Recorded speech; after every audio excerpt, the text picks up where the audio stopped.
Rahul Raveendran direct ചെയ്ത Rashmika Mandhana, Dikshit Shetty, Anu Emmanuel എന്നിവരൊക്കെ അഭിനയിച്ച the girl friend എന്ന സിനിമയെ കുറിച്ചാണ് നമ്മൾ ഇന്ന് പറയാൻ പോകുന്നത്. സിനിമ OTT കിടപ്പുണ്ട്, തമിഴ് ഡബ്ഡ് ഉണ്ട്, മലയാളം ഡബ്ഡ് ഉണ്ട്, തെലുങ്ക് മൂവിയാണ്. ഈ സിനിമയെ കുറിച്ച് പറയുകയാണെങ്കിൽ വളരെ നല്ല രീതിയിൽ ടോക്സിക് റിലേഷൻഷിപ്പിനെ കുറിച്ച് സംസാരിച്ച ഒരു സിനിമ കൂടിയാണ് ദ ഗേൾ ഫ്രണ്ട് എന്ന് പറയുന്ന ഈ സിനിമ. നമുക്ക് കാണാൻ പറ്റുന്ന രശ്മികയുടെ നല്ലൊരു ഡീസൻറ്റ് പെർഫോമൻസ് ഈ സിനിമയിലൂടെ കാണാൻ പറ്റും. ഭൂമാദേവി തൻ്റെ അച്ഛൻ്റെ ശുശ്രൂഷയിൽ കഴിഞ്ഞു വന്ന ഒരു പെൺകുട്ടി, വളരെ പൊസസീവായിട്ടും കൺട്രോൾഡ് ആയിട്ടുമാണ് അച്ഛൻ അവളെ വളർത്തിക്കൊണ്ടു പോകുന്നത്. അപ്പോൾ അവളുടെ ഡ്രീംസിന് ചേസ് ചെയ്തുകൊണ്ട് തന്നെ ഒരു പോസ്റ്റ് ഗ്രാജുവേഷന് വേണ്ടി കോളേജിൽ ജോയിൻ ചെയ്യുന്നത് ഒരു പയ്യനുമായിട്ട്, വിക്രം എന്ന പേരുള്ള ഒരു പയ്യനുമായിട്ട്, അൺഫോർച്ചുനേറ്റ്ലി, ആ വാക്ക് തന്നെ ഉപയോഗിക്കണം, അൺഫോർച്ചുനേറ്റ്ലി അവളുടെ കാമുകനായി മാറേണ്ടി വരുന്നത്, പിന്നീട് അതിൻ്റെ റിലേഷൻഷിപ്പ് ഒരു ടോക്സിക് ആയിട്ട് അറിയുന്നതുമാണ് സിനിമ പറയുന്നത്. ആക്ച്വലി അവർ ഒരുമിച്ച് കറങ്ങുന്നു, എല്ലാം ചെയ്യുന്നു. പക്ഷെ അവൻ്റെ ലൈഫിലോട്ട് കടന്നു പോകുമ്പോഴാണ് പുള്ളിയുടെ റിയൽ ക്യാരക്ടർ, അല്ലെങ്കിൽ അത് തൻ്റെ ഭാവി എങ്ങനെ ബാധിക്കുമെന്ന് ആ പെൺകുട്ടിക്ക് മനസ്സിലാവുന്നു, രശ്മിൻ്റെ ക്യാരക്ടറിന്.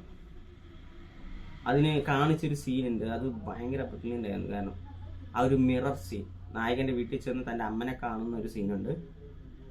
അവനെ സംബന്ധിച്ചിടത്തോളം ഒരു സ്ത്രീ എന്ന് പറയുന്നത് തൻ്റെ അമ്മനെ പോലെ തന്നെയാണ്. എന്നെ ശുശ്രൂഷിച്ച് കഴിയുക, അച്ഛനെ ശുശ്രൂഷിച്ച് കഴിഞ്ഞു, മകനെ ശുശ്രൂഷിച്ച് കഴിഞ്ഞു, അത് കഴിഞ്ഞ ഭാര്യ എന്ന് പറയുന്നത് തന്നെ ശുശ്രൂഷിച്ചിട്ട് തൻ്റെ ചുറ്റും കറങ്ങുന്ന ഒരു പമ്പരം പോലെയാണ് തോന്നി.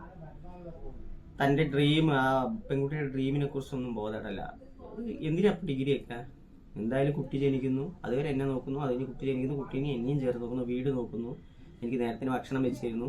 അങ്ങനെ ഒരു ടിപ്പിക്കൽ ആംഗ്രി യങ് മാൻ്റെ വേഷത്തിൽ ദീക്ഷിത് ഷെട്ടി നന്നായി തന്നെ അഭിനയിച്ചിട്ടുണ്ട്.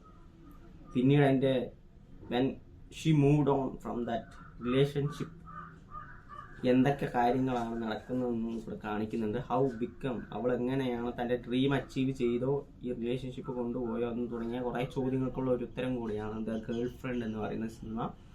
വളരെ നല്ലൊരു ടോപ്പിക്കാണ്, നല്ല രീതിയിൽ കാണാൻ സാധിച്ചു. തീർച്ചയായും നിങ്ങൾ കാണേണ്ട ഒരു സിനിമ തന്നെയാണ് ദ ഗേൾ ഫ്രണ്ട് എന്ന് പറയുന്നത്. നല്ല ടോക്സിക് റിലേഷൻഷിപ്പിനെ കുറിച്ച് വളരെ നല്ല രീതിയിൽ പ്രസൻറ്റ് ചെയ്ത ഒരു സിനിമ കൂടിയാണ്. അതിലെനിക്ക് ഞാൻ പറഞ്ഞ പോലെ മിറർ സീനിലെ ക്യാരക്ടറായാലും, പിന്നെ ഭൂമാദേവി രശ്മികൻ്റെ പ്രൊഫസർ റോളിൽ ഡയറക്ടറും റൈറ്ററും കൂടിയായ രാഹുൽ രവീന്ദ്രൻ തന്നെയാണ് സിനിമയിലിരിക്കുന്നത്. കുറേ നമ്മുടെ സിനിമയിൽ കണ്ടുപരിചിതമായ മുഖം തന്നെയാണ്. സോ നിങ്ങൾ കാണുക, രശ്മിയുടെ നല്ല പെർഫോമൻസ്, നല്ലൊരു കണ്ടന്റ്, അത്യാവശ്യം എൻഗേജിങ് ആയിരുന്നു. പിന്നെ എടുത്തു പറയേണ്ട വഹാബിൻ്റെ മ്യൂസിക് കണ്ടോ, നല്ല രസമുണ്ടായിരുന്നു. പുള്ളിയുടെ മ്യൂസിക്, അതിൻ്റെ ബാക്ക്ഗ്രൗണ്ട് സ്കോർ ചില സീൻസിലൊക്കെ അടിപൊളിയായിരുന്നു. സോ കാണുക, കണ്ടിട്ട് അഭിപ്രായങ്ങൾ കമൻറ്റ് ബോക്സിൽ അറിയിക്കുക.